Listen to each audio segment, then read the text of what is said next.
دوستو، وزیر آباد اور مسجد وزیر خان کا نام کسی پاکستانی کے لیے اجنبی نہیں، لیکن اس شہر اور مسجد کو بسانے اور بنانے والے نواب وزیر خان کے حالات سے شاید بہت کم لوگ آگاہ ہوں گے۔ نواب وزیر خان کا اصل نام علیم الدین انصاری تھا۔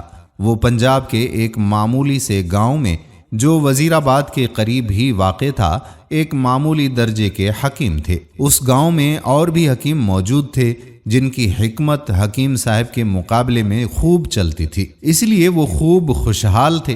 حکیم علیم الدین بے حد متقی، قناعت پسند، اللہ پر توکل والے، صابر و شاکر آدمی تھے جو کبھی اپنی مسرت اور تنگ دستی اور اپنی ناقدری پر جلتے کوڑتے نہیں تھے، بلکہ اسے مولا کی رضا سمجھتے ہوئے ہر دم اللہ کے شکر گزار بنے رہتے تھے۔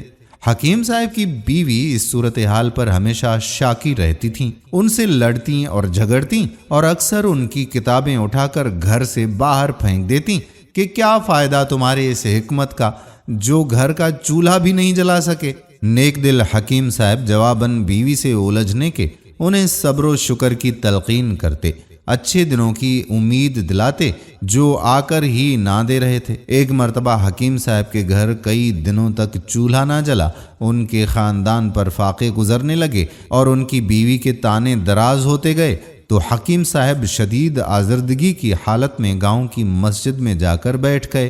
وہاں انہوں نے نماز عشاء ادا کی اور گھر جانے کے بجائے وہیں رک گئے۔ نماز تہجد کے وقت انہوں نے اٹھ کر وضو کیا، نماز ادا کی اور اللہ کے حضور سجدہ ریز ہو کر رونے گڑگڑانے لگ گئے۔ باری تعالیٰ، میری ایسی ناقدری کیوں ہے؟ میں ایسی قدر ناشناسی کا شکار کیوں ہوں؟ نماز فجر تک حکیم صاحب اسی طرح اللہ کے حضور روتے گڑگڑاتے اور اس سے اس کے فضل و کرم کی بھیک مانگتے رہے۔ پھر جب انہوں نے سجدے سے سر اٹھایا تو سجدے کی جگہ ان کے آنسوں سے بھیگ چکی تھی۔ ان کا دل بے حد مطمئن اور ایک طرح کا روحانی سکون محسوس کر رہا تھا۔ اس دوران میں دوسرے نمازی بھی مسجد میں آنا شروع ہو چکے تھے۔ حکیم صاحب نے ان کے ساتھ نماز فجر ادا کی اور گھر آ گئے۔ انہوں نے سوچا کہ تھوڑی دیر سو لوں، پھر جا کر اپنا مطب کھولوں گا، لیکن اس وقت گھر کے دروازے پر دستک ہوئی۔ انہوں نے جا کر دروازہ کھولا تو باہر ایک سپاہی کو کھڑا پایا۔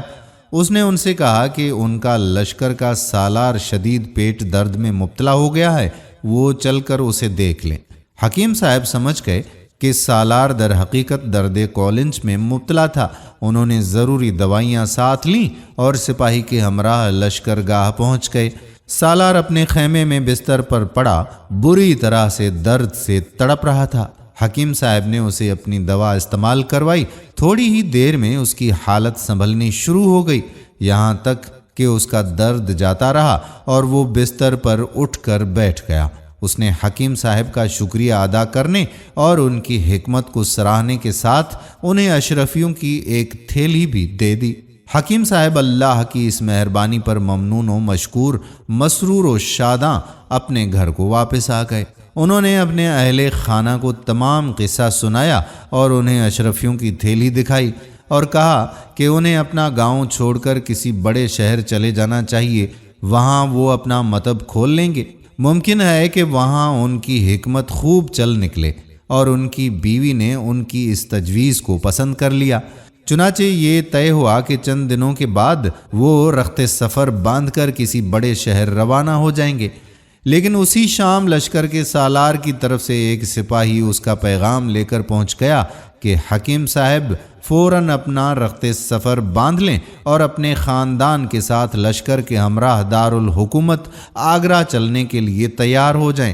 حکیم صاحب اور ان کے اہل خانہ فوراً ہی تیار ہو کر لشکر سے جا ملے اور اس کے ہمراہ آگرہ روانہ ہو گئے۔ راستے بھر حکیم صاحب سالار کی دی ہوئی اشرفیوں سے آگرہ میں اپنا مطب قائم کرنے کے طرح طرح کے منصوبے سوچتے رہے۔ انہوں نے فیصلہ کیا کہ وہ آگرہ جا کر وہ جس مکان میں رہائش اختیار کریں گے اسی کے ایک حصے میں اپنی دکان حکمت کھول لیں گے۔ ان کی یہ دکان رفتہ رفتہ ترقی کرتی جائے گی، لیکن اب رحمت خداوندی پوری طرح جوش میں آ چکی تھی۔ حکیم صاحب کی اللہ کے حضور سجدہ ریزی اور گریہ و زاری نے عرش الہی کو ہلا دیا تھا۔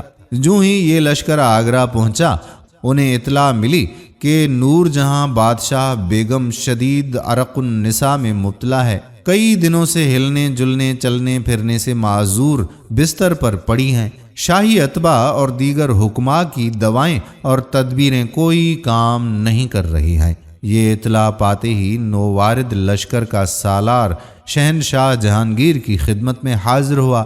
اس نے اس حکیم علیم الدین انصاری کے بارے میں بتایا، ان کے ہاتھوں اپنی شفایابی کا واقعہ بھی سنایا اور ان کی حکمت کی تعریف کرتے ہوئے ان سے بیگم کے علاج کی سفارش کی۔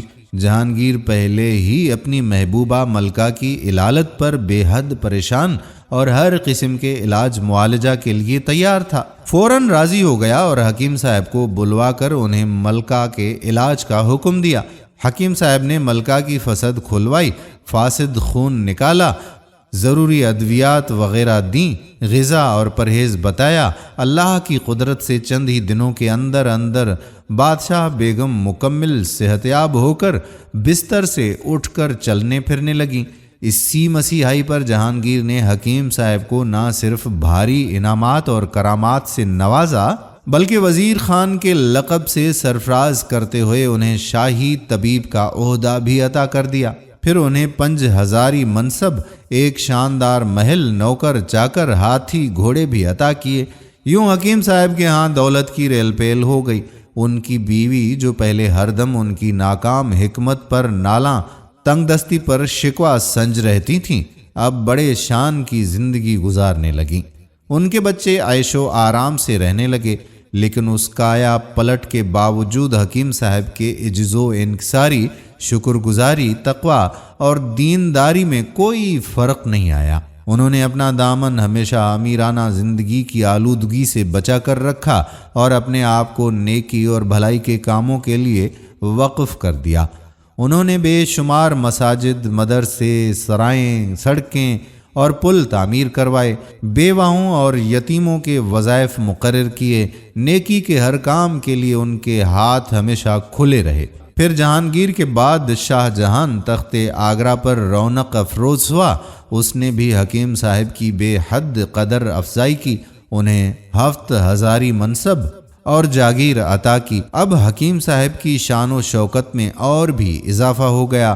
اتنے بلند مقام اور دولت کی ریل پیل کے باوجود حکیم صاحب اللہ کے احسان کو کبھی نہ بھولے اور بدستور نیکی اور بھلائی کے کام کرتے رہے۔ اس زمانے میں انہوں نے اپنے گاؤں کے قریب وزیر آباد شہر آباد کیا اور مسجد وزیر خان جیسی شاندار اور پرشکوہ مسجد تعمیر کروائی۔ وہ اور بھی نیکی کے کام کرنے کی خواہشیں دل میں لیے ہوئے تھے، یقیناً انہیں کر ڈالتے کہ اللہ کے حضور سے ان کا بلاوا آ گیا اور وہ راہی ملک عدم ہو گئے۔ انا للہ و انا الیہ راجعون۔